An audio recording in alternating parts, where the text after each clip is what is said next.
What's up, movie fans?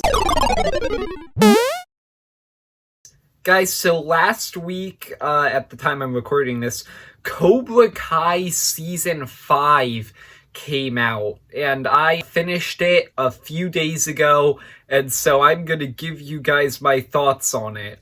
Cobra Kai is a show that I've been a fan of for a while, actually, basically ever since it came to Netflix when I first watched it. At first glance, or when you first hear the concept, the show sounds like a weird, kind of bad idea, honestly, but I think that Cobra Kai is actually a really great show. It found a way to continue the story of Daniel LaRusso and Johnny Lawrence and their story arcs 30 years after the Karate Kid trilogy, and I just find it remarkable that this show was able to find a way to do that. I really enjoyed all 4 of the previous seasons of this show.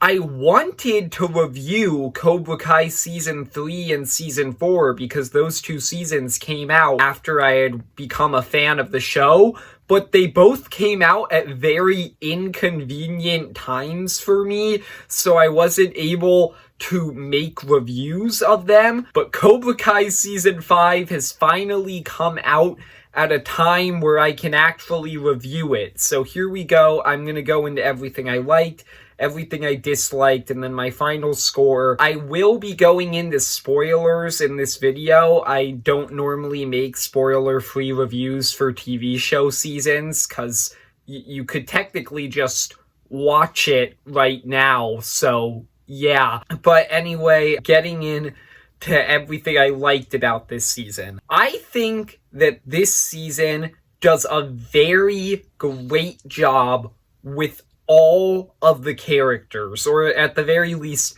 most of them.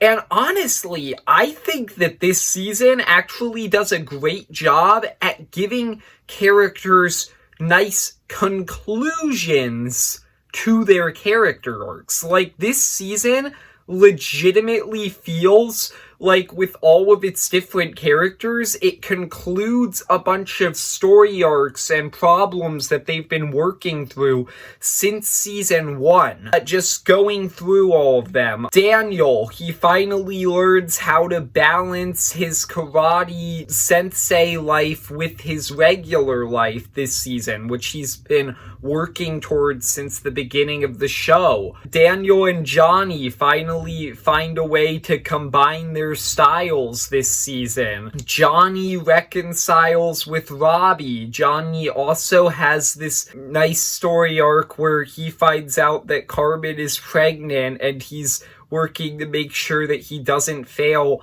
his new child the same way that he feels that he failed Robbie. Robbie and Miguel reconcile this season. Robbie finally realizes that Daniel and Johnny have been trying to help him this whole time, and he finally, lets go of his anger towards them. Miguel has this nice story arc where he accepts that the fact that Johnny is basically his real father figure at this point. Sam and Miguel finally work through problems in their relationship that they've been having for the entire show. Sam also has this nice arc where after season 4, she's blaming herself for the loss that they had at the end of season 4, and she learns not to do that. Tori, surprisingly, had an arc where she actually realized that she was being manipulated by Cobra Kai and left. Amanda finally realized that Daniel's karate life is necessary, and she finally understood why he's fighting so hard to take down Silver. Even Kreese had an arc where he actually realized that he can't, inflict his style on Tori, and he lets her do what she wants to.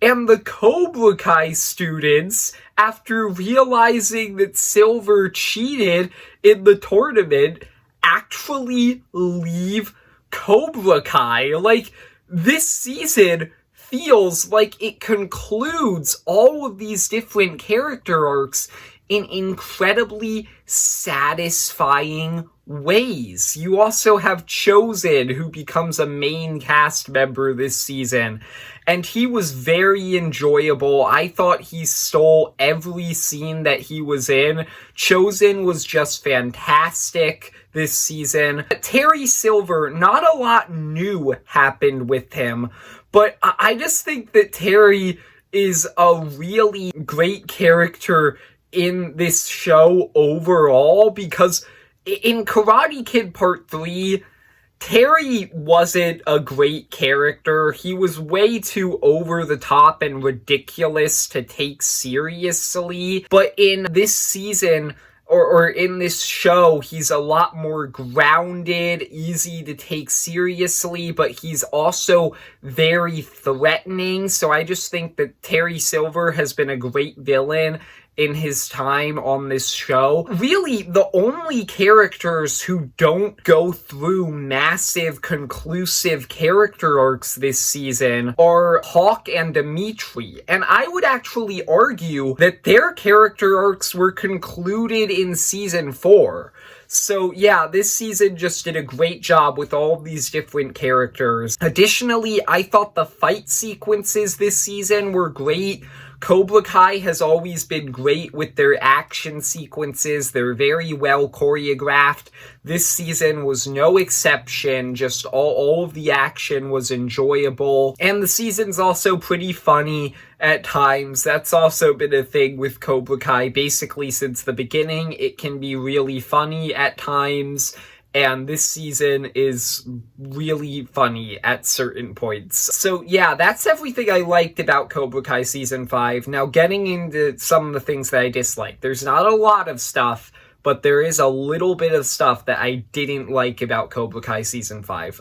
First off, there's this one sensei who joins halfway through the season, who's like Silver's second in command. I don't remember her name, but she did not work for me. She was way too over the top. The acting with that character I felt was a bit hard to take seriously. It was a bit forced at times. I just didn't really like her character that much, and she took me out of the show at certain points. My second complaint, I think this season can get a bit repetitive at times. I think it repeats too many plot lines from previous seasons, like Daniel temporarily closing down Miyagi-Do and then reopening it later in the season. That's been done before.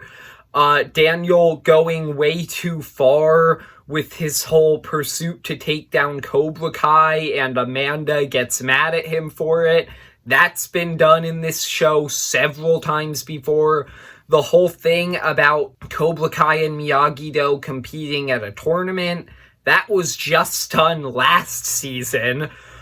Sam and Miguel temporarily breaking up and then getting back together, that's been done. Sam temporarily quitting karate because she's a bit, like, scared that it's intruding too much on her personal life. That's been done. There's just so much this season that it has already been done in this show, and I think that at a certain point it got a little bit repetitive. There's just too many repeated plot lines, in my opinion. And my final problem with this season, this isn't the final season, but it feels like it should be. Like I said, this season concludes all of the characters' arcs. Like, I don't think there's anywhere more that you can go with most of these characters. Their storylines have been completed. And then this season also has Cobra Kai losing all of its students, so the main goal of the show has been achieved. Cobra Kai has been taken down. Both of its leaders have been exposed for being evil people. So, where can you go from here? There's only really 2 loose threads left after season 5, and that is the fact that they signed up for this big world tournament, and the fact that Kreese escaped from prison. And Cobra Kai doesn't have any students, so it's not like they can compete in this big world tournament anyway. And Kreese, he can't reopen Cobra Kai. He's a wanted man. So I don't get why this series is supposed to go on past this season. I don't get how it can do that. Overall, I liked Cobra Kai Season 5. I thought it was another great season of this show. Cobra Kai has not had a single bad season, and this was just another fantastic season for this show. I do have a few problems, which I emphasized, and I seriously don't get why this show isn't just ending here. But overall, I was still very happy with this season. Just Cobra Kai still is great. So I hope you enjoyed this video. If you did, leave a like and subscribe. Comment down below if you've seen it, which I hope you did because I went into spoilers in this video. But if you've seen it, what did you think of Cobra Kai Season 5? And see ya, movie fans.